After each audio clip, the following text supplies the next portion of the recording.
The woods didn't hum. That was the first thing Gideon noticed, and the first thing that made his skin crawl. Back in the sub-basement of the Helios Nexus, silence was a heavy, engineered thing. It was the sound of air scrubbers and cooling fans, a white noise that cost more than the GDP of a small nation. It was safe. It was predictable. Here, the silence was jagged. It was perforated by the snap of dry twigs, the rustle of unseen movement, and the wet, rhythmic squelch of something that defied the laws of friction. Gideon Vance, PhD candidate, pending indefinite hiatus, adjusted the straps of his backpack. He felt less like the protagonist of an epic saga and more like an NPC in an escort mission who keeps getting stuck on the geometry. "Okay," he muttered, his voice sounding thin and unauthorized in the open air. "Okay, plan, survive, find a tutorial NPC who makes sense and doesn't get me eaten by the wildlife." He stepped over a moss-covered log, his tired eyes scanning the undergrowth with the frantic intensity of a student looking for a missing variable in an equation. Without his tablet, without the comforting blue glow of the PNI telemetry, he felt functionally blind. Reality here didn't have a HUD. There were no red warning indicators for thermal variances, just dirt. High-resolution, bump-mapped, unoptimized dirt. Squelch. The sound came from the left. It was wet and heavy, like a boot being pulled out of deep mud, but faster. Gideon froze. He did what any rational scientist with zero combat training would do. He scrambled behind the nearest oak tree and peeked out, trying to minimize his hitbox. Two shapes emerged from the ferns. They were roughly spherical, translucent, and the color of aggressive window cleaner. They wobbled with a disturbing gelatinous physics that suggested their render engine was struggling to maintain a constant frame rate. They looked like oversized raindrops that had gained sentience and chosen violence. "Slimes," Gideon whispered, the word tasting ridiculous in his mouth. The classic starter enemy, the hello world of monster coding. He narrowed his eyes, instinctively trying to click on them with his mind. Analyze, scan, query, Control F, system, give me the data. Nothing happened. No blue box floated above their heads. No health bars, no level indicators telling him if these were harmless level 1s or level 50 man-eaters. "Great," Gideon hissed, pressing his back against the bark. "UI is bugged, or I didn't spec into perception. Blind playthrough it is." The slimes moved in tandem, sliding over the leaf litter without leaving a trail. They were about the size of medicine balls, but denser. Gideon's brain, still wired for non-linear optical dynamics, immediately started calculating surface tension and viscosity. "They wobble, like jelly. If I hit them hard, they should firm up. Cutting might just split them. Fire? Do I have fire? No, I have anxiety and a bent sword." He gripped the sword tightly. It felt like more of a prop than weapon. The leading slime paused. It didn't have eyes, but Gideon felt it looking at him. It pulsed, a ripple of intent traveling through its membrane. It was the biological equivalent of a red exclamation mark appearing over a guard's head. Aggro range entered, Gideon thought, his heart hammering a frantic rhythm against his ribs. Initiate combat protocol, or running. Running is good. The slime lunged. It didn't jump so much as launch itself, converting potential elastic energy into kinetic force with terrifying efficiency. Gideon yelped, a sound that was decidedly unheroic, and scrambled backward, tripping over a root. "Shield!" he screamed, thrusting his hand out. It wasn't a prayer, it was a command. He didn't ask the universe for protection. He tried to code a patch for it in real time. He visualized the seam. He pictured the air in front of him, not as empty space, but as a lattice of light. He needed to wrap that light in a blanket, to give it an infinite refractive index so the slime would just slide off. Flash! A shimmer of hexagonal light snapped into existence before his palm. It wasn't the perfect stable sphere he had created in the Nexus to protect his father. It was jagged, flickering like a monitor with a loose cable. He felt the energy rip out of him, a sudden nauseating drop in his blood sugar, as if he'd just run a sprint on an empty stomach. 100 MP. Gone. Just like that. The slime collided with the barrier. Thwack! The barrier held barely. The slime didn't slide off, it bounced. The kinetic energy of its impact hit the high refractive boundary and was rejected. A ripple of force, 10% damage reflection, shot back into the jelly. The slime shuddered, its blue surface rippling violently as if it had been slapped. It landed in the dirt, rolling backward, looking confused. But the global cooldown on reality was non-existent. The second slime was already airborne. Gideon scrambled to adjust his aim, but the lag in his own nervous system was too high. He couldn't pivot the shield in time. The blue blob hit him square in the chest. The damage is minor, 5 HP, but the sensory detail is crucial. It isn't just a number, it is a physical sensation. It felt like being tackled by a wet sandbag. Gideon went down, the air leaving his lungs in a wheeze. The slime didn't bite, it burned. Where its membrane touched his itchy shirt, he felt a stinging heat, like aggressive static electricity mixed with mild acid. Minus 5 HP. Ow! Hey! Gideon kicked at it, scrambling backward on his elbows. Personal space! Clipping issues! Get off! He swung his sword, a desperate, flailing arc. The steel connected with the slime's side with a satisfying splat. The creature deformed around the sword, absorbing the blow, then chinkled back into shape. It wasn't dead. It wasn't even slowing down. Okay, hitting it isn't working, Gideon panted, scrambling to his feet. He backed up against a large oak tree, putting the geometry between him and the flankers. Think, Gideon. You're a scientist. You solve problems. This is just a physics problem with teeth. The first slime, the one that had bounced off his shield, was recovering. It looked smaller, less coherent. The second one was coiling for another jump. He checked his internal battery. The first shield had cost him a massive chunk of energy. I could feel the hollowness in his chest, the mana dead piling up. I can do one more, maybe two if I want to pass out and get eaten.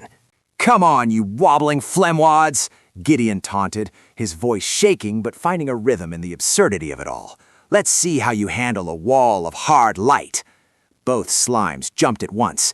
Gideon waited. Timing. Frame-perfect input. Shield! The hexagonal barrier flared again, brighter this time. 100 MP. The first slime hit the center of the shield. The reflection damage triggered instantly. The slime's membrane rippled violently, the feedback loop of kinetic energy tearing its molecular bonds apart. Pop! It didn't explode, it lost cohesion. The surface tension failed, and the creature dissolved into a puddle of inert blue goo. Gideon stared at it, blinking. Wait, that's it? He had expected a boss fight. He had expected a grind, but the thing had popped like a cheap balloon. Calculation. If the reflection dealt 10% of the impact force, and it died, that means its max HP is incredibly low. Maybe 12? 15 tops? He laughed, a hysterical, breathless sound that bubbled up from his chest. You guys are glass cannons. You're all torque and no chassis. The realization changed everything. The terror evaporated, replaced by the cold, calculating arrogance of a gamer who has figured out the exploit.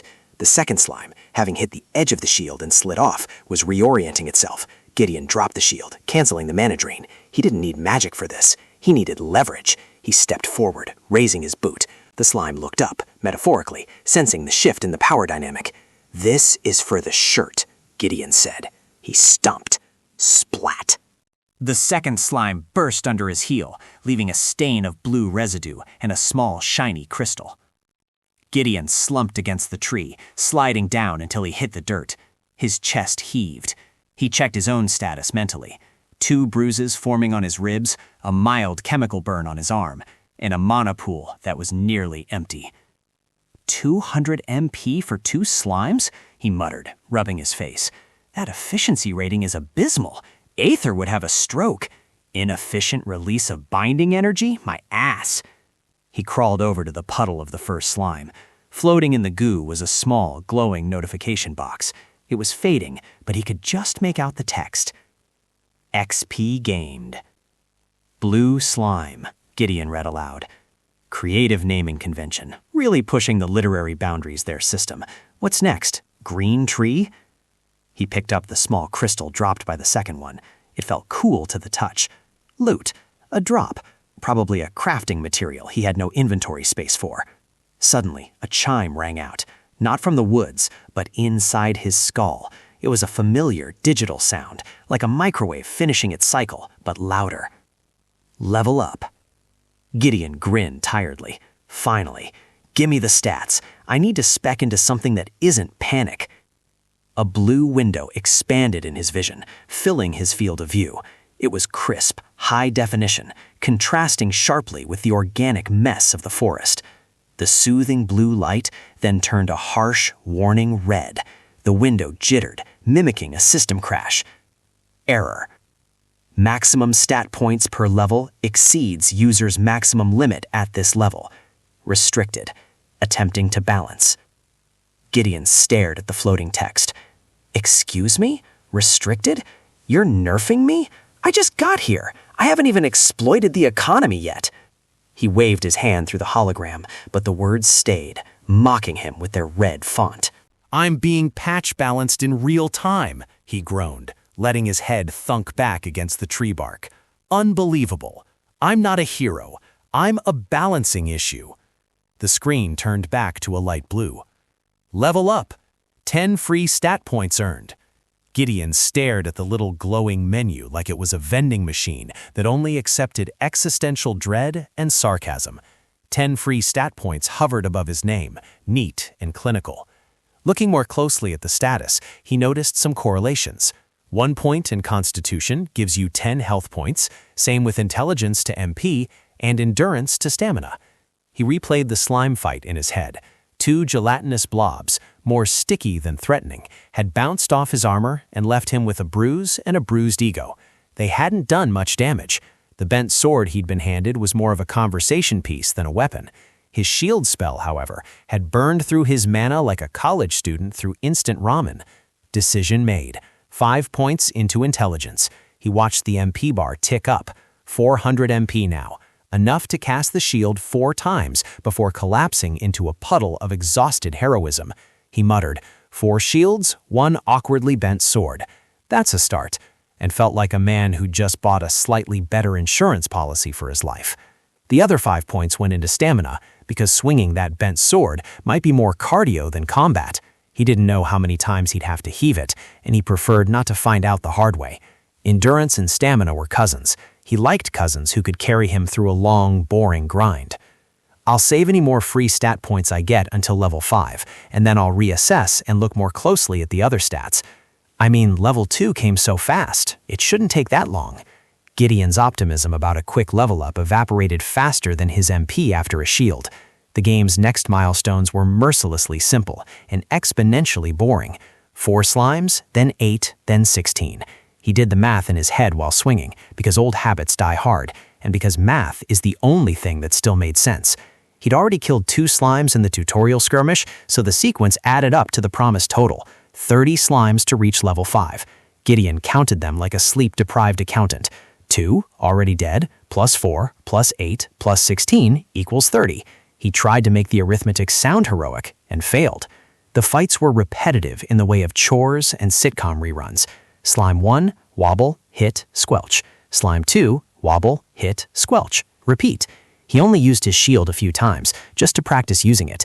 He learned to angle the bent sword so it didn't get stuck in the ground. He learned to breathe through the tedium and tell himself that every slime was a tiny, gelatinous step towards something better. Endurance paid off. The extra stamina meant he could keep swinging without his arms turning into jelly before the slimes did. He still felt like a man in a cosplay of competence, but at least the cosplay was holding together. By the time the last of the slimes dissolved into a puddle of offended goo, Gideon's shirt was damp, his hair was a mess, and his sense of humor was operating on fumes. He slumped against a tree that had the audacity to be scenic, and the level-up chime chimed like a tiny, smug bell.